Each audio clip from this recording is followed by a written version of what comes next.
For the first time, I tried a bike with a fully wireless drivetrain. This is the WheelTop EDS version 2. It promises some SRAM AXS level performance without replacing any of your current components. In this video, we're gonna talk about this alternative wireless drivetrain and test it against my trusty Shimano XT 12 speed that's been running for ages. It's reliable, crisp, and I picked it up for around 170 Aussie dollars for the derailleur and the shifter. This drivetrain is more packaged like a gadget, and when I say that, I mean it's not like a Shimano product. It's probably padded with a lot of foam, and once you open it, you'll see the derailleur, shifter, charger, cable, and some manuals. Let's get it on a bike to see how it rips. We decided to put it on my dad's bike. It's mostly a drop-in replacement, just like any derailleur, and since it works with the same chain and cassette, we just need to make sure it's in the correct length, and we just tie the cable out of the way.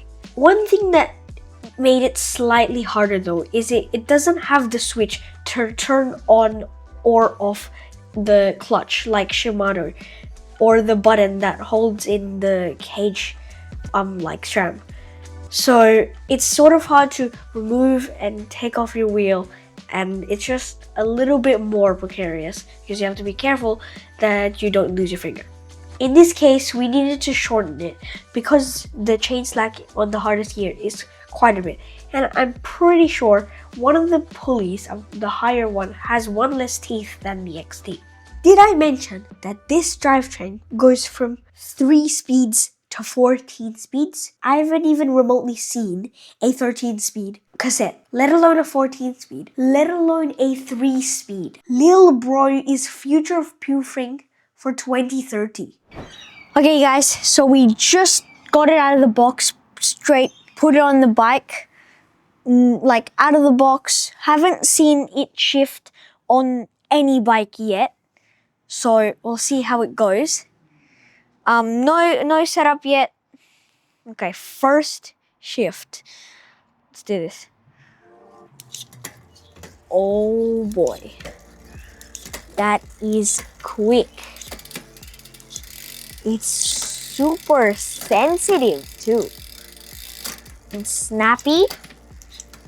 It is hopping and jumping just a tiny bit.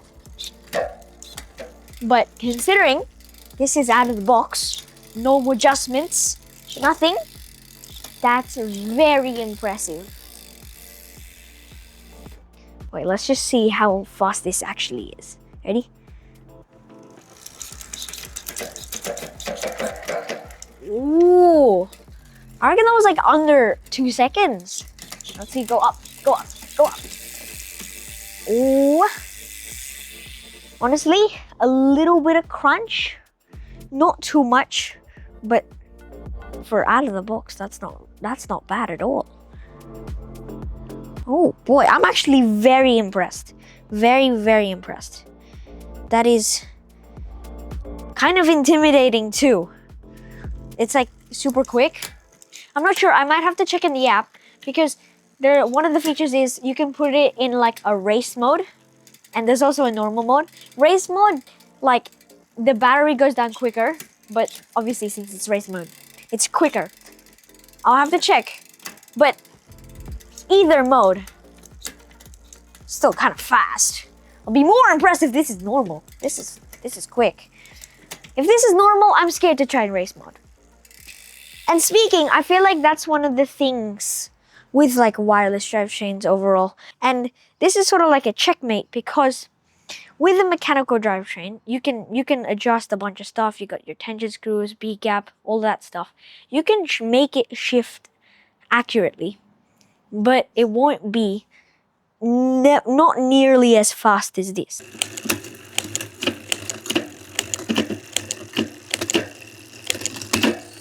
But it also goes vice versa. You can make it shift fast, like quite as fast as this, but you won't shift nearly as accurate as this.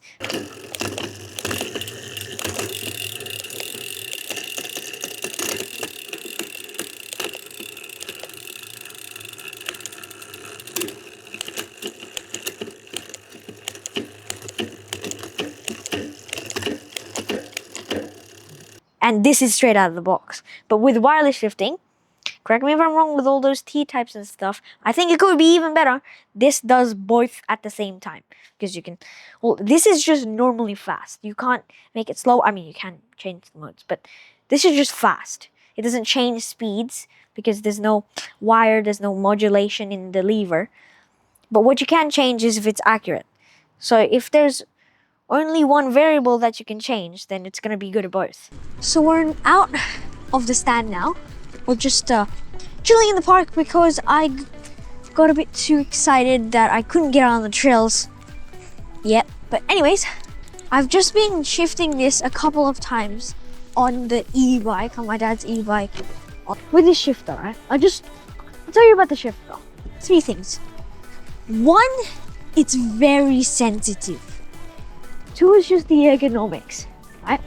Because with the shifter, right, it does not look anyhow similar to the XT, like the original XT shifter.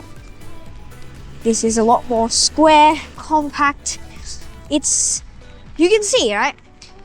The button to go harder gear, it's right on top of it. Normally it would be behind over here, but it's right on top, which I have to admit, I'm kind of still getting used to it, because like that's normal. Yeah, that's pretty normal. And then this one is like, I'm used to be like putting my thumb back here. No more variables. Why? Because this is a button, just an endless button with really no meaning, because there's nothing connected. It's just a button, which actually just makes your life so much easier. So much easier. It's just a shift. No, it's just consistent, it's fast, and just boom, boom. And like, just boom. It's so much better. We tested this on this e-bike, and Dad did 6-7 runs of climbing up. He did not encounter any issues and feel snappy, just perfect shifts every time. And being a full power e-bike, it stretches the derailleur more even on full boost. We did not experience any hesitation or worse, grinding when we were going to easier gears. We also tested this while towing me on an e-bike with a full-size bike, which added extra tension on the whole system, not just the drivetrain, but like pretty much all of the rear triangle. And my dad was saying it was nothing he's ever experienced, because he was saying it was like a joy to shift, because it shifts so good. Because on the XT, you try not to shift because you could risk, one, since you're on an e-bike towing a full person or persons, you could risk actually snapping a chain, especially if you're shifting to an easier gear. 2, if it's not a perfect shift, you might have to go through the precarious movements of just trying to shift back and up and down. So he was saying it shifts so fast and so precise and so accurate, even on extreme loads and pressure, that it's fun to shift. And it's like a car going, you're actually accelerating because you've got a motor and you've got a extremely accurate and fast. Out on the trails, we didn't really notice anything, and that's kind of a good thing. It just keeps tension on the train, and we didn't hear any chain slap, or more importantly, any dropped chains. It is up there in terms of clutch with the XT or GX mechanical. It's firm and stable, works, no compromises. There are no ghost shifts, which is really scary when you're just cranking up to clear a feature. And ghost shifts are the actual term of when you're just pedaling casually or pedaling about to hit a jump and it just shifts on its own. And then we tested it on, brought it to proper chunky trails, like proper rocky tech, and also proper jumps and big scary drops, like why would we didn't just ride flow trials? We were tempted to, but we didn't ride flow trains because your system doesn't actually matter on a flow trail, let alone like the descent. But it actually does matter quite a bit on a rock garden, high speed, no brakes, and about to hit a jump. That actually does matter. It doesn't matter as much as other stuff, but it does matter. And one thing we did notice, especially on jumps, is if you're in easy gear and you try to crank, it's not enough power, you don't get enough much speed out of that. So what do? You shift it to a harder gear. EDS is so good at that because you don't really need to put it on sport mode because standard mode's already fast enough. But it's so quick that you can just, like, before you can even start your pedal, it will be already in that harder gear and you can just keep on pedaling. One thing that was really looking after is if they could include something like Shimano iSpec or SRAM matchmaker adapter. Like WheelTop, surely that's not something so difficult to develop and cheap enough to add in the package. I'm someone with a 3D printer is gonna engineer something that would do the job, but I can't find it or no one's made it yet. I was lucky enough for it to work straight out of the box, but most of the time you're gonna have to do the initial calibration. This is basically like adjusting the initial position of the cable with the barrel adjuster, but in this case you do it through the app. So you will need the WheelTop app. There's a little QR code on your box that you scan. It'll take you to the app store or whatever to get the app. And in the app, there's just a couple of steps that you have to do. You have to pair to the derailleur. For me, it's a bit mixed because it took quite a while because it says you have to shake the derailleur or something like that to make it sense or something. It's a bit of a hassle and it's kind of hard to navigate, which might be a little bit of a con. But once you connect to the derailleur, you have to do a couple extra steps like the initial calibration, but also you have to insert all the details of your derailleur. You've got your initial calibration here. You do this at the start, which essentially is you pair it, right? But second, you can do this in post, but I most recommend doing it in initial calibration because it's sort of easier to, because it's just easier to do it at start where it's the alignment. You can actually move it just a teeny tiny bit, by the way. So, well, now it's pretty much out of alignment, so we have to fix it now. That's fine. So what happens if we shift up and down now?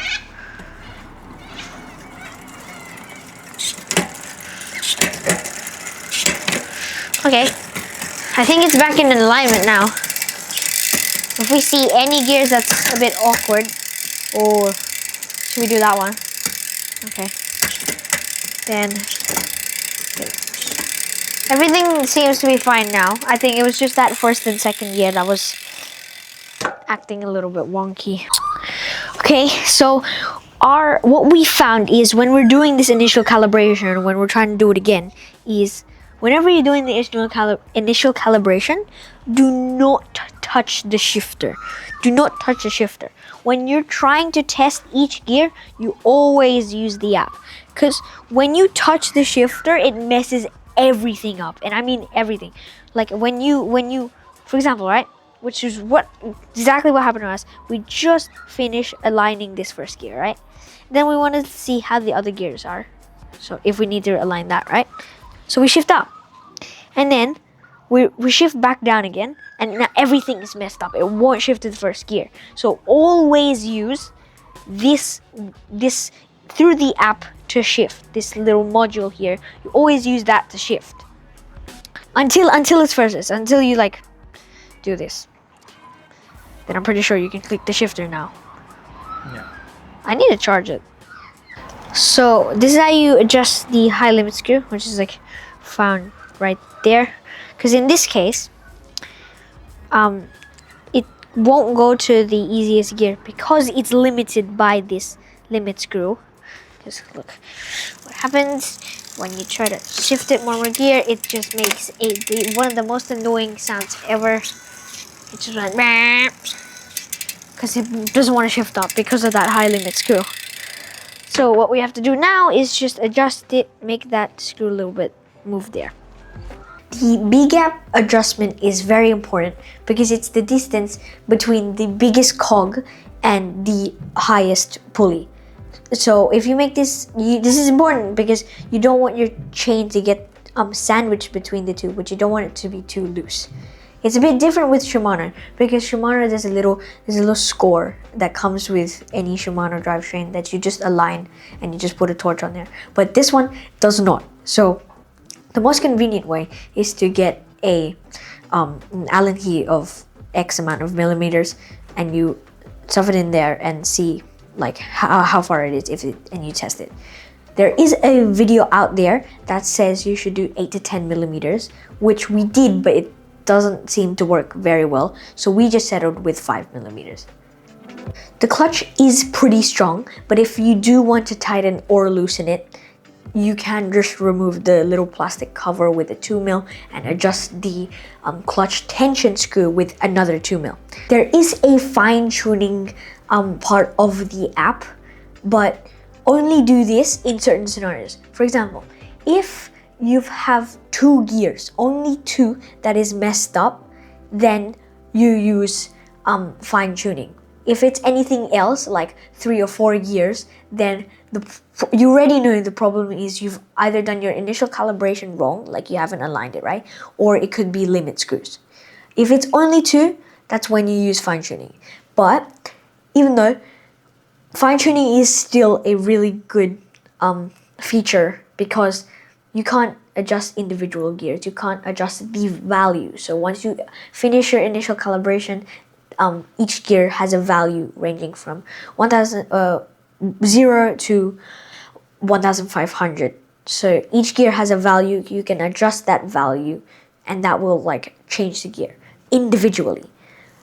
This is a really good option because you can't do it on a mechanical drivetrain, but it's sort of like your last resort. You can only use this in certain scenarios. It's IP67 rated. And I've pressure washed it twice and it hasn't missed a beat. Right. Battery isn't short lasting at all. It lasts around 1 to 2 months on one single charge. So assuming you start off at 100%. This is on the standard mode, not race mode, and this is just the derailleur. For the shifter, it lasts around 6 months for around like 20,000 shifts, and it uses the button-like batteries. But the only downside is you might have to carry one of those button batteries on you when you ride because you have no idea when it's gonna die.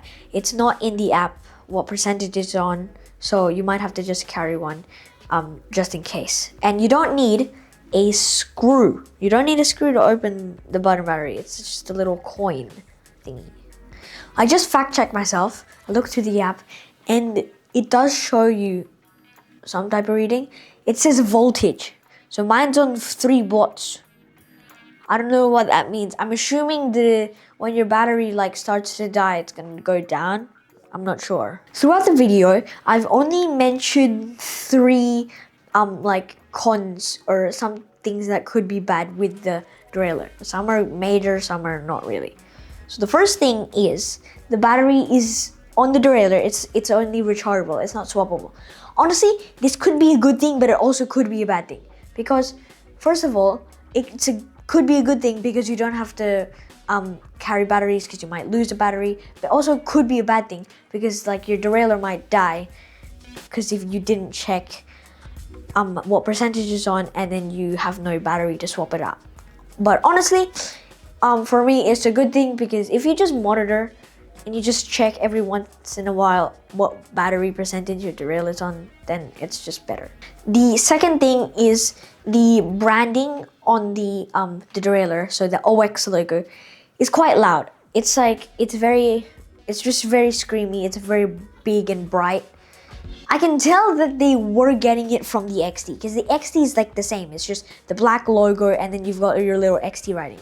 Same with the OX, it's just a black derailleur, white little writing there. But it's just a lot bigger. It just says OX. Like, the third and final thing, I find this quite annoying, but honestly, some people will find it not annoying whatsoever, and some people find it quite annoying. It's just the initial pairing is really hit and miss. How I know this is because we tried it twice, right? We tried it on 2 different devices, so 2 different phones. They're both iPhones.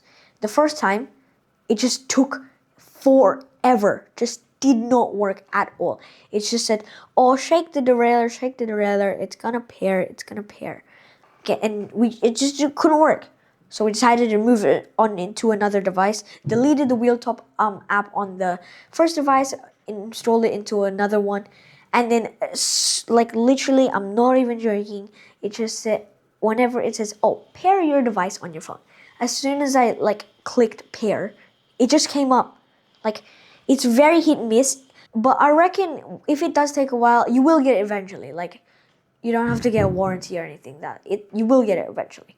But durability, this is as durable as anything. During testing, my dad kind of had a crash because he was pushing his bike up to session something, but he had to push his bike up. However, his bike slipped and he rolled down. The EDS was hit. There was a couple scratch marks, and the shifting got a little bit wonky, but that's the hanger that was damaged. And we straightened out the hanger, and now it's pretty much back as perfect. So, is it worth upgrading from a Shimano XT 12 speed to an EDS OX 2.0?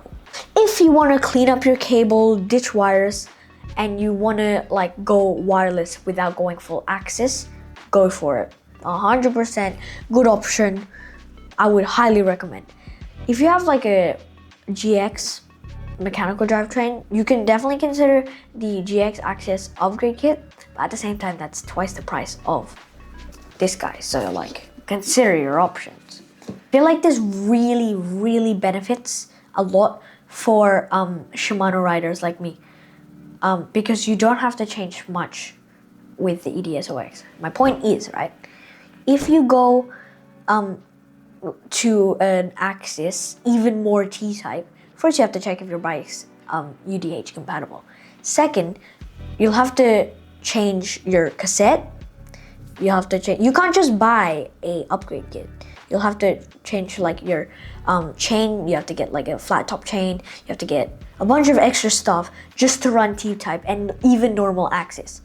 Plus, the cheapest XT Di2 is still like $1,200. If they made an SLX Di2, qualifications would be different, but that's not a thing. So for Shimano riders, this is goated. Honestly, for me personally, I would definitely choose the EDS, especially if you have like a low-end drivetrain right now. So like a stock drivetrain, so like Dior, SRAM AXS, even SRAM GX. Because, well, if you have an XTR, don't even think about it. Just don't. But if you do, the features are amazing. It's an amazing product that you should definitely pull the trigger on. It's smart, it's durable, it's affordable for the market that you're actually getting. So you should definitely pull the trigger on it if you're just considering to get a wireless drivetrain, or you're on like a low-end drivetrain that you just want to upgrade. You consider like how much easier everything will be, how much easier your life will be. Come on, bro, you should definitely buy this. And it works good with all of the bikes. It's not just like, it works only good with just normal bikes. Put in mind, we tested this on a full power e-bike. How many watts is your e-bike again, Dad? So we really did put it to our paces. I'll give you an example, you ready? So we were doing a shuttle day because we were just testing out one of my other bikes, right? And I was shuttling, but my dad wasn't, because bro, he has an e-bike, there's no point in shuttling, it's just a little mountain, right? This guy wants to race the shuttle bus up, goes full boost mode, and races the shuttle bus and up while using the EDS. So you can pretty much be 100% sure that we fully tested this to its limits. Thanks for WheelTop for being cool enough to send us the product and let me do an completely honest review. And I'm keeping this on my bike for the next couple of months, possibly even years, to see how it will end up in the long term. So if you want to see a long-term review, hit that subscribe button. But anyways, shred hard, ride safe, and see ya!